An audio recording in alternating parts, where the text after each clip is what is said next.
Hello dear student. मेरा नाम है संतोष सर और आप देख रहे हैं हमारा यूट्यूब चैनल सक्सेस विद संतोष। तो इसमें जैसा कि आप लोगों को पता है कि हमारा 12th का बोर्ड एग्ज़ाम चल रहा है और बोर्ड एग्ज़ाम में केमिस्ट्री का पेपर जो है 18 को है। तो को ध्यान में रखते हुए हमने स्टार्ट किया है। तो सबसे पहला आज है चैप्टर फर्स्ट जिसका नाम है विलियन। उसमें इम्पोर्टेंट हर एक टॉपिक देखेंगे और उसको अच्छे से ध्यान से ये जो पेपर के लिए आईएमपी क्वेश्चन है सभी के सभी इस वीडियो में आपको देखने को मिलेंगे। तो वीडियो को एंड तक बने रहें। तो सबसे पहला क्वेश्चन है हमारा, मोलरता की परिभाषा लिखिए। यानी ये वेरी आईएमपी क्वेश्चन कह सकते हैं इसको। ये 2 नंबर में भी आ सकता है, 3 नंबर में भी आ सकता है।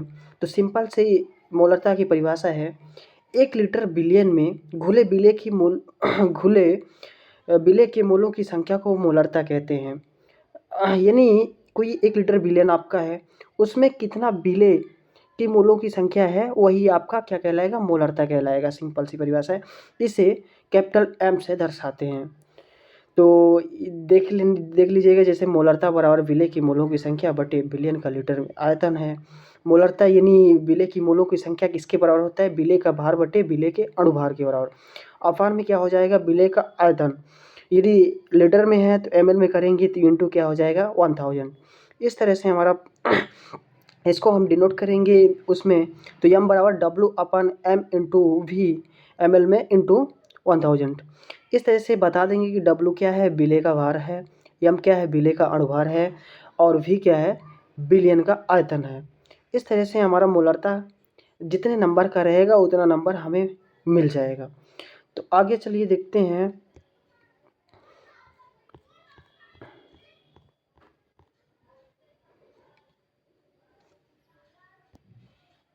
नेक्स्ट हमारा है सेम, मोलरता की परिभाषा लिखिए।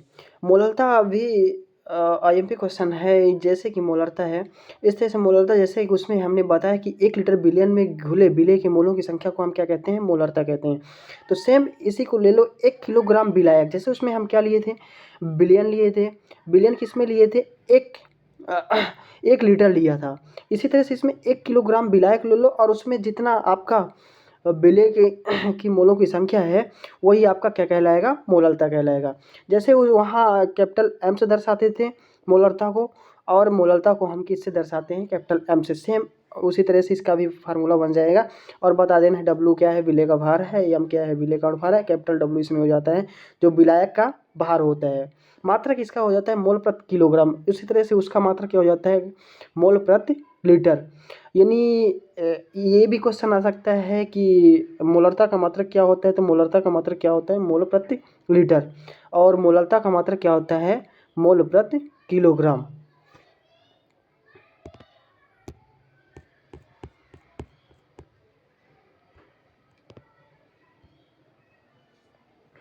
इसी तरह से अगला क्वेश्चन हमारा आता है, ये भी मोस्ट आईएमपी क्वेश्चन है। मोल प्रभाज की परिभाषा लिखिए। ये आपको 2 नंबर में मिल जाता है, 3 नंबर में देखने को मिल जाता है बोर्ड एग्जाम में।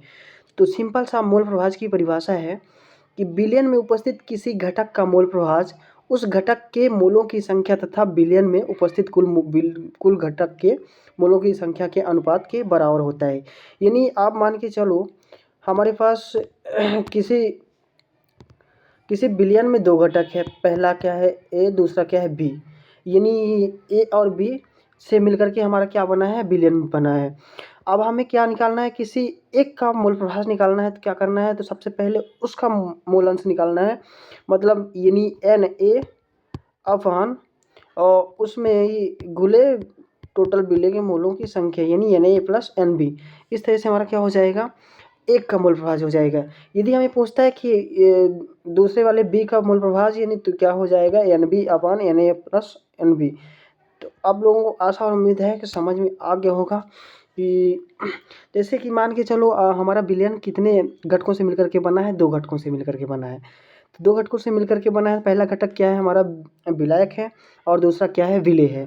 तो 2 घटकों से मिलकर के हमारा क्या बना, बिलियन बना। अब हमें निकालना है विलायक का मोल प्रभाज।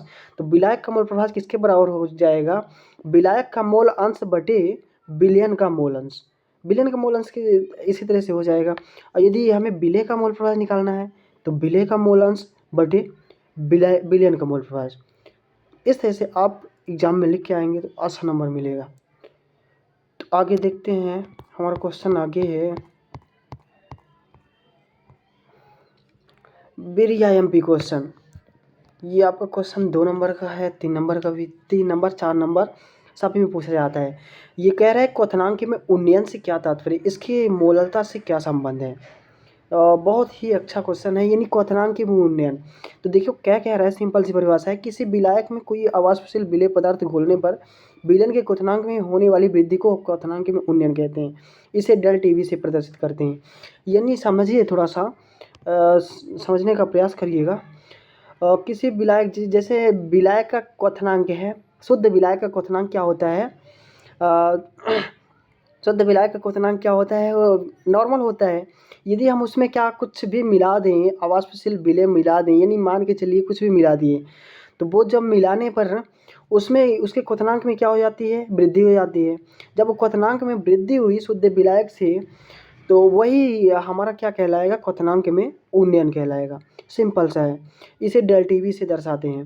क्वथनांक में उन्नयन यदि कहता है कि इसकी मोललता से संबंध, तो क्वथनांक में उन्नयन बराबर होता है मोलल उन्नयन स्थिरांक इंटू मोललता, यानी डेल टीवी बराबर KB into M. Del TV बराबर ये KB into W upon M into W into 1000 रख देंगे। डेल टीवी बराबर इस तरह से दर्शा देंगे और बता देंगे डेल टीवी क्या है, हमारा क्वथनांक में उन्नयन है। KB क्या है, मोलल उन्नयन स्थिरांक है। W क्या है, विलेय का भार है। M क्या है, विलेय का अणुभार है। W क्या है, विलायक का अणुभार है। इस तरह से हम सभी को बता देंगे और इस तरह से हमें 2 नंबर का रहेगा तो 2 नंबर, 3 नंबर का रहेगा तो 3 नंबर मिल जाएगा आसानी से। तो आगे चलते हैं, देखते हैं आगे क्या है। तो आगे हमारा ये भी अच्छा सा क्वेश्चन है, हिमांक में अवनमन से क्या तात्पर्य है, इसका मोललता से क्या संबंध है। तो हिमांक में अवनमन, जैसे कि हमने बताया कि किसी शुद्ध विलायक का जैसे क्वथनांक शुद्ध विलायक का क्वथनांक होता है, तो उसमें हम अवाष्पशील विलेय मिला दिए, उसमें क्या हो गई, वृद्धि हो गई, तो ये क्वथनांक में उन्नयन कहलाया। इसी तरह से किसी विलायक में कोई अवाष्पशील विद्युत अवघट पदार्थ घोलने पर विलायक के हिमांक में होने वाली कमी को हिमांक में अवनमन कहते हैं। जैसे मान के चलो हमारा पानी है, वाटर है, वो अभी क्या है, शुद्ध विलायक है, यानी विलायक है, उसमें हम कुछ भी मिला दिए, जैसे ही मिला दिए तो उसमें जब हिमांक है तो हिमांक में अवनमन यानी गिरावट हो रही है, तो उसी को हम क्या कह रहे हैं, हिमांक में अवनमन। यानी जैसे मान के चलो हमारा शुद्ध पानी है, हम उसमें कुछ भी डाल दिए, आवासशील यानी विद्युत अवघट पदार्थ घोल दिए, तो वही उसमें क्या हुआ, जो उसका पानी का हिमांक था वो क्या हुआ, कम हो गया, तो उसी को हम क्या कहेंगे, हिमांक में अवनमन कहेंगे। समझ में आ रहा होगा।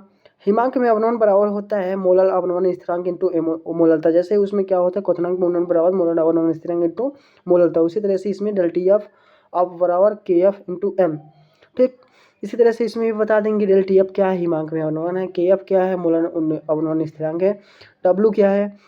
इसी तरह से सभी को हम क्या कर देंगे, बताते चले जाएंगे। ठीक, सभी को बताने के बाद यहाँ से हमारा क्वेश्चन हो जाता है ख़त्म। तो अब आगे देखते हैं क्या है क्वेश्चन हमारा। ये भी इम्पोर्टेंट क्वेश्चन है, हेनरी का नियम लिखिए तथा इसकी सीमाएं व अनुप्रयोग लिखिए। तो हेनरी का नियम सिंपल सा है। हेनरी का नियम क्या कहता है, ये हेनरी ने स्थिर दाब पर गैसों के द्रव्यों में विलेयता के से संबंधित एक नियम दिया था, जिसे हेनरी का नियम कहते हैं। इस तरह से यदि लिखना चाहो तो लिख सकते हो। ठीक, फिर इसके बाद लिखना, हेनरी के नियम अनुसार स्थिर दाब पर किसी गैस के द्रव्य में विलेयता गैस के दाब के समानुपाती होता है। ठीक, यानी मान के चलो सिंपल सा कि स्थिर ताप है, वो अभी क्या है, स्थिर ताप है, किसी गैस के द्रव्य में विलेयता गैस के दाब के समानुपाती होता है।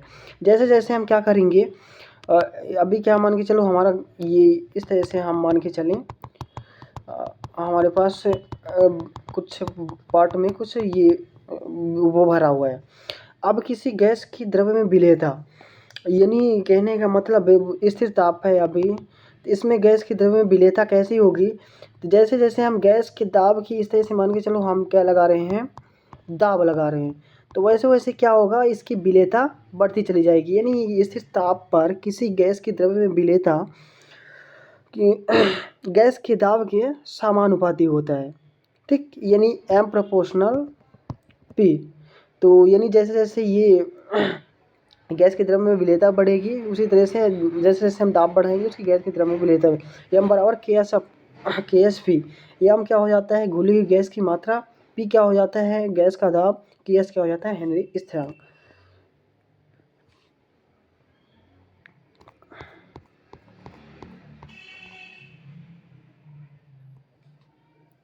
अब अगला इसी में आ जाता है हेनरी के नियम की सीमाएं लिखिए।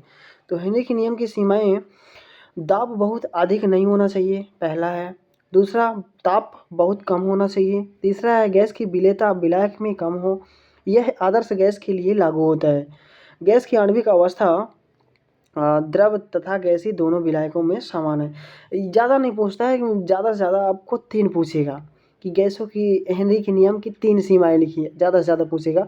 तो आप बता सकते हैं कि दाब बहुत अधिक नहीं होना चाहिए, ताप बहुत कम नहीं हो, गैस की विलेयता विलायक में कम हो। बस सिंपल सा ये बता देंगे, 3 लाइन है।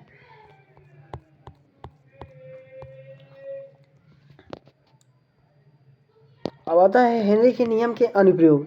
हेनरी के नियम के अनुप्रयोग में क्या लिख देंगे आप, शीतल पेय अथवा सोडा वाटर में किया जाता है। गहरे समुद्र में गोताखोर द्वारा सांस लेने में किया जाता है। अधिक ऊंचाई वाले स्थान पर पर्वतारोही द्वारा सांस लेने में, फेफड़ों की क्रियाविधि में। यानी कहने का मतलब शीतल यानी जो हमारा पेय पदार्थ है उसमें भी हेनरी के नियम का यूज होता है, सोडा वाटर डाल करके। गहरे समुद्र में गोताखोर द्वारा सांस लेने में किया जाता है, यानी जब ये समुद्र में गोताखोर लोग जाते हैं तो उसमें सांस लेने के लिए ये नियम का यूज होता है। जैसे अधिक ऊंचाई वाले स्थान पर पर्वतारोही द्वारा सांस लेने में भी ये हेनरी का नियम ही उपयोग होता है।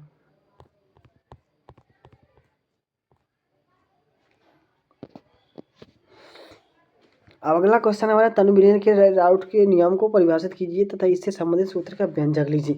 देखिए ये भी वेरी आईएमपी क्वेश्चन है। तो पहला हमें बताना है कि राउट के नियम अनुसार ये जो होता है, तो ये होता है राउट के नियमानुसार अवाष्पशील विलेय पदार्थों के विलयन के लिए वाष्प दाब का अपेक्षिक अवनमन विलयन में विलेय के मोल प्रभाज के बराबर होता है। यानी मान के चलो अवाष्पशील विलेय पदार्थों के विलयनों के लिए वाष्प दाब का अपेक्षिक अवनमन विलेय के मोल प्रभाजों के बराबर होता है। ठीक, इस तरह से आप बताएंगे। जैसे मान के चलिए ये हमारा क्या है, P0 minus P S upon P0 not. ठीक, तो ये किसके बराबर होता है, ये कह रहा है कि अपेक्षिक अवनमन विलयन में विलेय के मोल प्रभाज के बराबर होता है। जैसे कि ये आप लोगों ने देखा, ये अपेक्षिक अवनमन का फार्मूला होता है, तो उसमें उपस्थित विलेय के मोल प्रभाज के बराबर होता है। तो विलेय का मोल प्रभाज n है और उसका विलेय का मोल प्रभाज किसके बराबर होता है, इसके बराबर होता है। तो इस तरह से हमने क्या लिख दिया, P not minus P S upon P not बराबर n अपन n प्लस n। तन विलयन के लिए क्या होता है, तन विलयन में जो हमारा n प्लस n, यानी तन विलयन में ये जो होता है विलेय की मात्रा बहुत ही कम होती है, तो उसको हम क्या मान लेते हैं, n के बराबर मान लेते हैं। तो P0 not minus P S upon P not होके n अपन n। इस तरह से ये मोल अंश है। मोल अंश किसके बराबर होता है, भार बटे अणुभार के बराबर होता है। तो भार बटे अणुभार W अपन m कर दिए, ये भी W अपन m कर दिया। ठीक, इस तरह से ये आ गया सिंपल सा।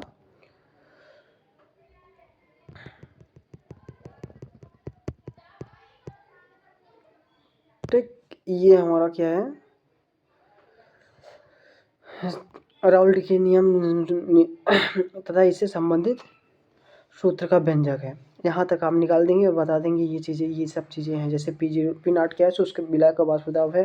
पी एस क्या है, विलयन का वाष्प दाब है। W क्या है, विलेय का भार है। M क्या है, विलेय का अणुभार है। W क्या है, विलायक का भार है। M क्या है, विलायक का अणुभार है। ठीक, इतना आप क्वेश्चन में ये कर देंगे। तो कभी कभी क्वेश्चन क्या आता है कि राउल्ट के नियम की सीमाएं लिखिए। तो राउल्ट का नियम की सीमाएं हैं, यह नियम तनु विलयन के लिए लागू होता है। यह नियम केवल अवाष्पशील पदार्थों के विलयन पर लागू होता है। यह नियम विद्युत अपघट्ट के विलयनों पर लागू नहीं होता है। विलयन में वियोजित होने वाले पदार्थ के विलेय राउल्ट के नियम का पालन नहीं करते हैं। तो ज़्यादा नहीं पूछता, केवल 3 पूछता है। ये जो 3 ऊपर के दिख रहे हैं, तो यही आप लोग याद कर लेना और पेपर में लिख के आ जाना। ठीक, तो आगे हमारा क्वेश्चन है, पराश्रट दाब क्या है,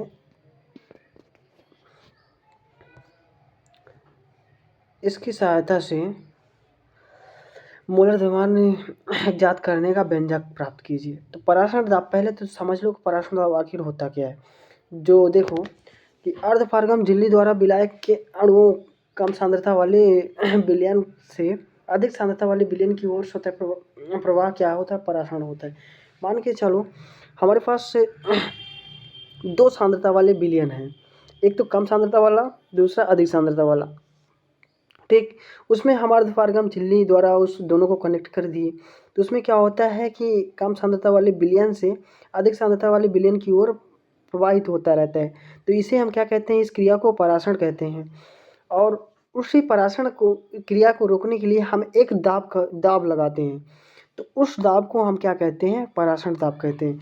तो परासरण दाब को हम पाई से डिनोट करते हैं, पाई बराबर एनआरटी। एन क्या होता है, विलेय का मोल अंश बटे वो भार बटे अणुभार होता है। तो N upon B upon are T हो गया, ये देखिए जैसे मैंने बताया एन बराबर डब्ल्यू अपन एन होता है। तो पाई बराबर क्या होता है, W upon M into V R T हो जाएगा। एम बराबर W upon pi V R T, यानी पाई बराबर सी आर टी। पाई बराबर सी एस टी भी कर देते हैं, जैसे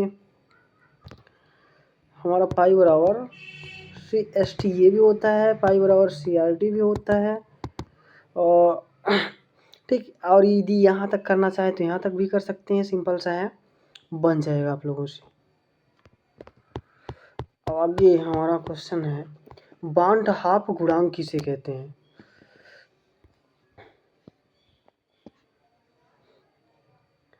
देखो बांट हाफ गुणांक जो किसी अनुसंख्यक गुणधर्म के प्रायोगिक मान तथा सामान्य मान के अनुपात को क्या कहते हैं, बांट हाफ गुणांक कहते हैं। इसे आई से डिनोट करते हैं। जैसे कि मान के चलो किसी अनुसंख्यक गुणधर्म हमारे कितने हैं, 4 हैं। तो 4 अनुसंख्यक गुणधर्म में मान के चलो उनका प्रयोग, एक होता है प्रायोगिक मान, दूसरा क्या होता है, सामान्य मान। यानी एक प्रयोगों द्वारा प्राप्त हुआ मान और दूसरा सामान्य मान। जब इन दोनों का हम क्या करते हैं, अनुपात करते हैं, तो उस अनुपात को हम क्या कहते हैं, बांट हाफ गुणांक कहते हैं।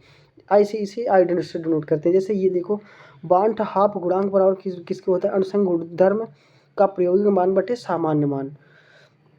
ठीक, इस तरह से बता दो कि आई बराबर, जैसे हमारा ये है, ये क्या है, वाष्प दाब का अपेक्षिक अनुमान यह है। जैसे कि ये हमारा ये एक प्रकार का क्या है, अनुसंख्यक गुणधर्म है। तो ये किसके बराबर, आई इंटू एक्स के del D V I into K B into, इस तरह से, यानी सभी के सभी हमारी अनुसंख्यक गुणधर्म में चारों को दिखा रहा है, सभी के फार्मूला दिखा रहा है। ठीक,